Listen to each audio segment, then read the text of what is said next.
香港垃圾運去深圳發電，還是本地堆填？3個層次拆給你懂下咯。大家好，我是 Will 叔。最近有討論說，香港垃圾運去深圳焚燒發電，是不是比本地堆填更好？很多朋友問，這樣是不是更環保，還是污染輸出？成本又怎麼算？問題很實際，但答案不能一句話講完。今天我們不猜測，不站隊，用3分鐘拆解這個跨境環保背後的3個關鍵邏輯，看看怎麼理性判斷，別被標題帶住走。第一部分，先問自己5個蘇格拉底問題。問題1，你定義的更好，是看環境效益，還是看社會成本？如果看環境，焚燒發電可以減少堆填區地，產生可再生能源，理論上更環保。但如果看社會，跨境運輸增加碳排放，深圳居民可能反對接收香港垃圾，社會成本未必低。一句話，技術可行不等於社會可接受，關鍵是全鏈條評估而非單一環節。問題2，你評估的方案是看短期應急還是看長期策略？這裡把深圳焚燒發電和香港本地堆填拉出來比一下。短期1到3年，深圳那邊可以快速緩解香港堆填壓力，而香港本地現有設施已經飽和，擴建需要時間。中期3到10年，深圳方向要解決跨境協調、運輸成本、公眾接受度的問題，香港本地則得推進轉廢為能設施建設。長期10年以上，深圳方案得依賴深港合作的穩定性，地緣風險要考量。真正根本的，還是香港自己的循環經濟體系。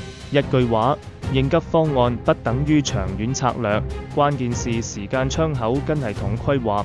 問題3，你判斷的環保是看碳排放還是看全生命期？如果看碳排放，焚燒發電可減少甲烷排放，堆填區主要溫室氣體，但運輸過程增加柴油消耗。但如果看全生命期，得計算收集、運輸、處理、殘渣處置、電力替代的正效益，不是單一環節。一句話，局部環保不等於系統減碳，關鍵是 LCA 思維而非直觀判斷。問題4，你理解的合作是看技術互補還是看治理協調？如果看技術，深圳焚燒技術先進，處理效率高，香港可以借用產能。但如果看治理，跨境垃圾運輸涉及海關、環保標準、責任劃分、公眾溝通、協調成本極高。一句話，技術可以複製，但治理難以移植。分清硬體與軟體。問題5，你問這個問題是為了找答案，還是為了健康㗎？如果是找答案，你可能想聽到深圳好、本地好的簡單結論。但如果是健康㗎，你需要的是怎麼自己評估環保方案、追蹤信號、動態調整的思維工具。一句話，答案會過時，坑㗎才是長久。先搞清楚自己需要什麼。第2部分，3條普通人絕對不能碰的底線。底線1，絕不把技術優勢等同於方案可行。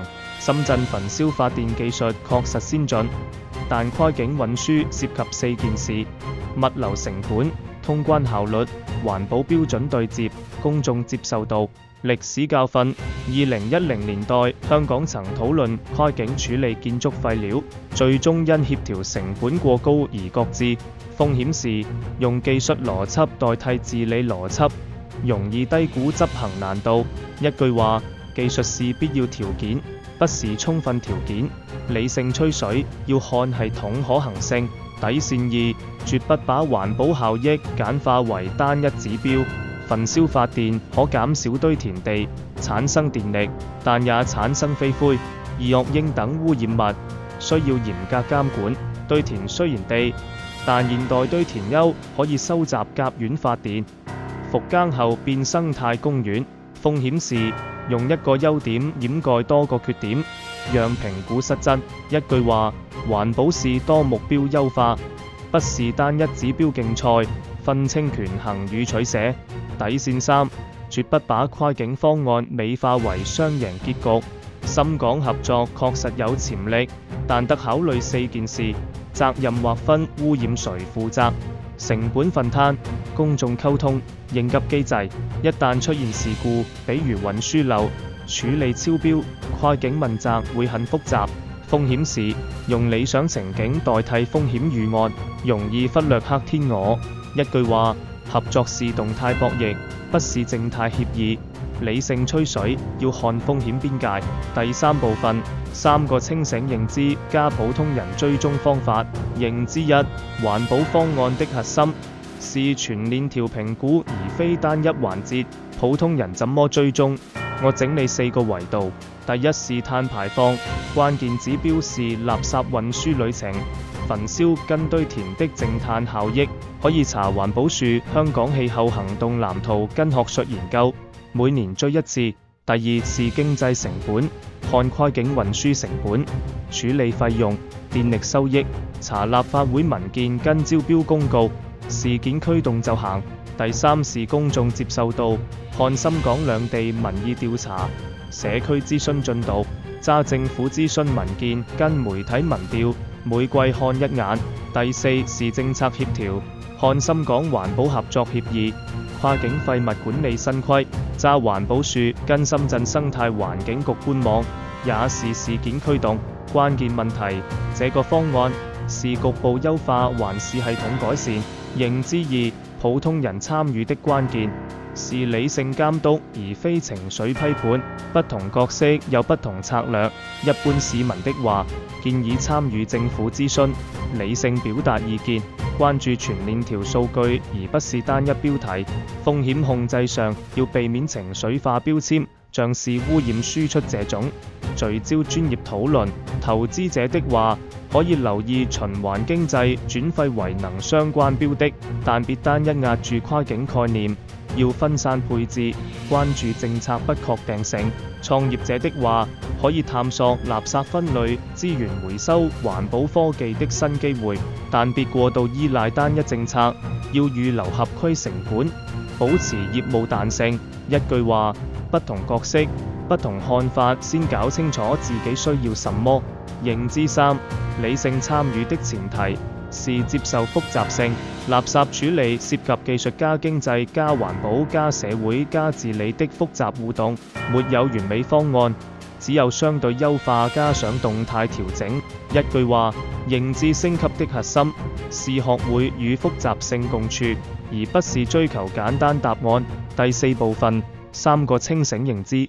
1. 技術不等於可行，深圳焚燒技術先進，但跨境協調、公眾接受、風險預案才是關鍵。理性吹水要看系統，不是單點。2. 環保不等於單一指標，焚燒減地但產污染，堆填地但可復耕，分清權衡與取捨，才不會誤判。3. 個人行動的切入點，與其糾結哪個方案更好，不如思考在環保決策複雜時代，如何建立自己的評估框架加理性參與。結尾 Call to Action。Will 叔的小總結：世界不是因為方案複雜而迷惘，而是因為框架不清而焦慮。下次看到跨境垃圾、焚燒發電、堆填爭議的環保新聞時，不妨問自己3個問題： 1. 這個方案是局部優化還是系統改善？ 2. 我的判斷是基於全鏈條數據還是情緒敘事？ 3.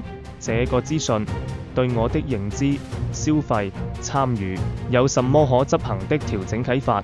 理性吹水才有營養，看清結構才有選擇。如果你覺得這支影片幫你理清了一些思路，歡迎訂閱頻道，一起當個理性思考的夥伴。留言分享你的看法，但記得不情緒化，不盲從，有交流才有收穫。得閒飲茶，我是 Will 叔，我們下次見。